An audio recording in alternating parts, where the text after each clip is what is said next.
What's up everybody, Nolan Staff, Moby Fitness.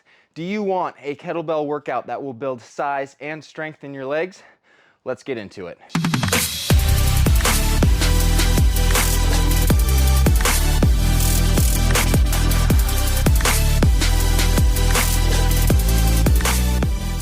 So when we're looking to build size and strength in our legs while using kettlebells, it's rarely quite simple. We don't have to make it complex at all. And how we make it simple is we stick to the exercises that work. Those being the squat pattern and the hinge pattern, primarily to work our quads, our glutes, and our hamstrings, the biggest muscles in our body and definitely in our legs. If you want to incorporate these movements in your own workout, I would suggest doing each of these movements for 3 sets, and the number of reps per set is going to vary depending on the weight of your kettlebells. If you have a heavier kettlebell, of course, it's going to be lower reps. You are also, of course, going to build more strength that way. If you have a medium to lighter kettlebell, you will, of course, do more reps per set, really feeling the burn, building that size, that hypertrophic gain, the muscle pump. You're still going to build strength, but primarily towards more size, juicy legs, right? So keep that in mind for your rep and set variables. Movement number 1 that we are going to start this 4-move workout with is the good old-fashioned kettlebell swing. We're starting with this movement because it is the granddaddy foundation level of what it means to do kettlebell training. It is the most important movement exercise to get down in your kettlebell training. It is also just a fantastic movement to do overall for strength, size, endurance, cardiovascular, hip mobility, all the above. One of the best exercises a human being can do. Now, to perform the two-handed kettlebell swing, you are going to take your kettlebell, put it about a foot length in front of you, feet about shoulder width apart, toes slightly outwards. You're going to bend at the hip, doing a hip hinge. You're going to grab the bell. You're going to load your hips. You are going to brace your core. You will hike the kettlebell back and then forcefully stand up with the kettlebell, sending the kettlebell up, not out. Think about crushing grapes beneath your feet and sending your energy up. It will look like this.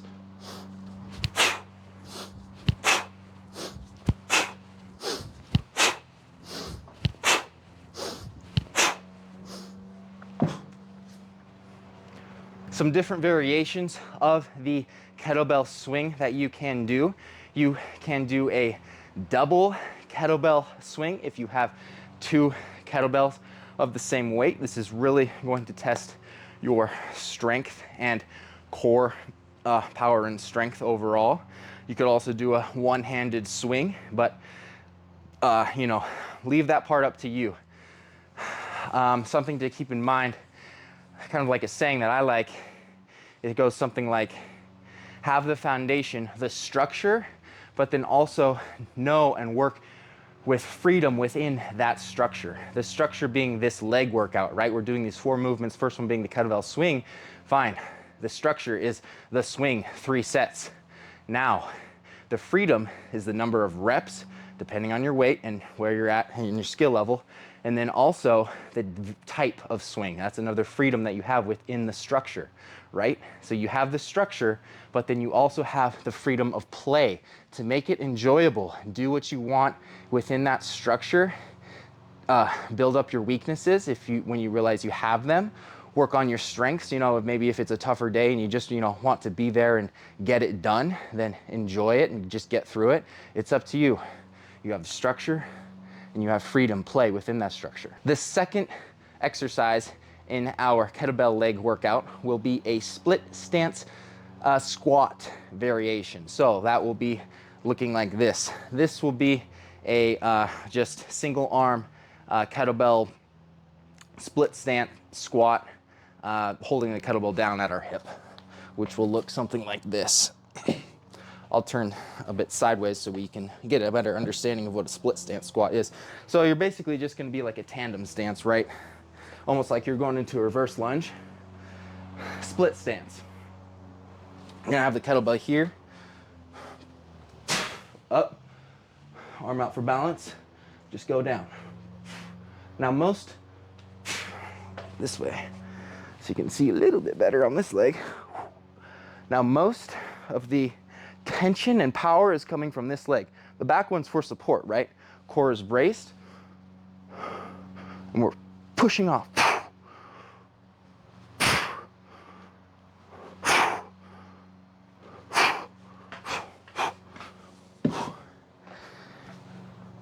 Really important that we incorporate single leg split stance movements, whether that's the split stance reverse lunges, forward lunges, Bulgarian split stance squats where you have your leg up on a chair behind you, something of that nature. Real important not only to build our balance and stability and more of our core, which is always important, but more so that we get that work on the single leg. Now think about this.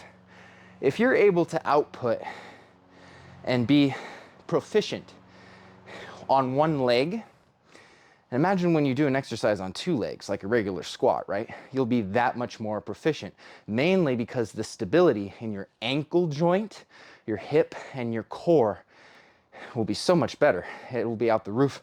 Think of it like if you were shooting a cannon, okay? I'm not sure, you might have heard of this analogy before, but if you were shooting a cannon off of a boat in the water, it's not going to be a very stable, structure to shoot a cannon off of. It's going to absolutely decimate and wobble that little tiny boat when you shoot a big cannon off of it. Now, shoot that same cannon off of, let's say, land or a castle, a solid structure. That structure will hold its foundation, its shape, its structure, and will not shake. It will not break.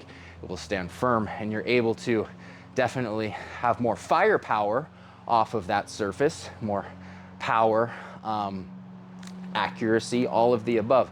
So think of it that way. When we practice single leg movements, we're building mainly the balance, strength, and stability in the ankle joint, your hip, stability, core, knees, all of that. So when we do get to our two-legged movements, and when we really lift the heavier weights, we will be that much stronger because we are more stable. It's not just about seeing a number increase, it's about all other things, all other aspects. If you're more stable, you will be stronger. Exercise number 2 in our workout will be a squat variation, a two-legged squat variation, not the single like we did last time. And in this instance, the goblet squat or the double kettlebell front rack squat or single kettlebell. There's different variations and you'll see those up on the screen. However, real quick, that will look like this. So you'll have your feet about shoulder width, toes pointed outwards. Now we are doing a squat, not a hip hinge like we did earlier, but an actual squat, right? So, but the setup is the same. We have the kettlebell out in front of us. We're going to hike it back, catch up in the goblet position, and squat down to full depth. And you will find that when you do goblet squats, you'll be able to get that full depth a lot easier, which is another great benefit of working with kettlebells. And then you will exhale and power up, maintaining an upright torso the entire time.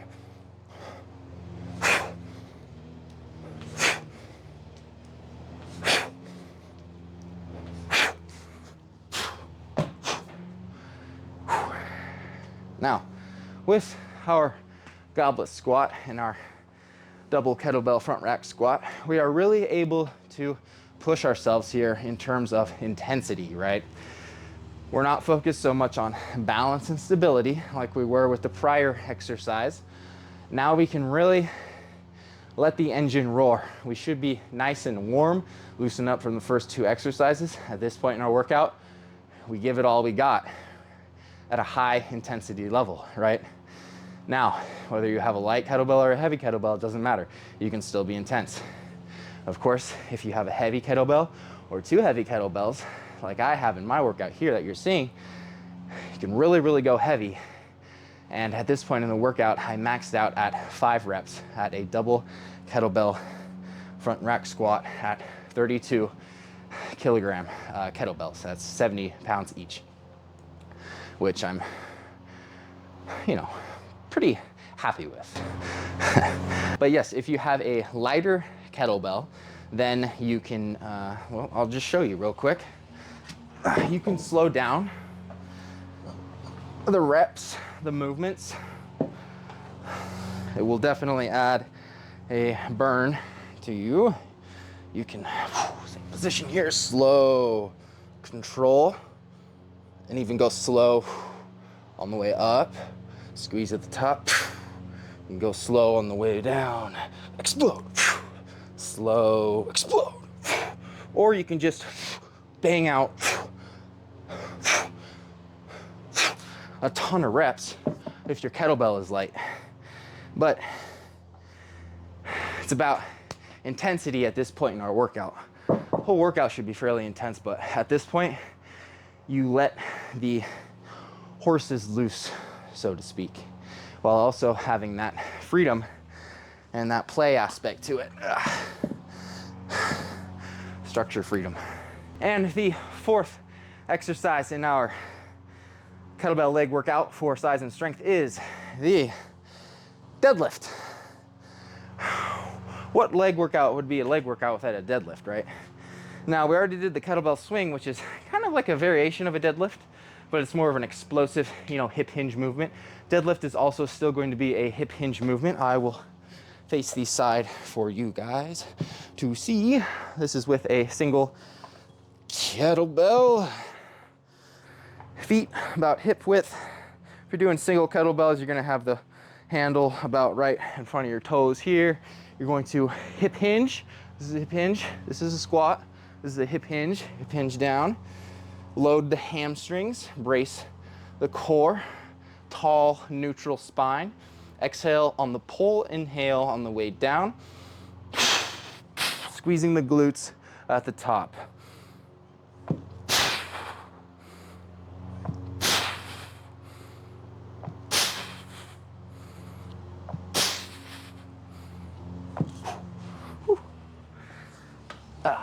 All right. Again, hip hinge movement. I'll throw it up on screen, but there's different variations you can do of the deadlift. If you have heavy bells, you can go double kettlebell, like suitcase deadlift there.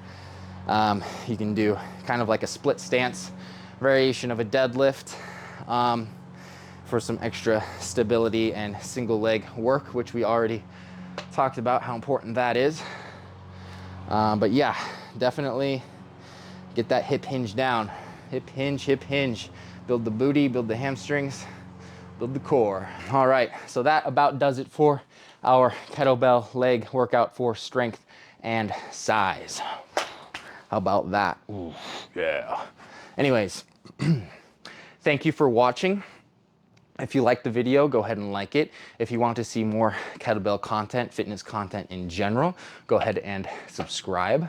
If you are a beginner to kettlebell training, you can go into the description and click the link on my free beginner's guide to kettlebell training ebook. In that ebook, I talk about just the foundation basics of kettlebell training, which kettlebell to get, what you should do starting out, what to prioritize, just stuff like that. If you're a raw beginner and you really just need a place to start, that'd be a good resource for you. But until next time, thank you again for watching. I appreciate all of you, all of my subscribers. Thank you so much. The support means a lot, knowing that you value my information and what I am doing. So thank you again, and until next time, peace.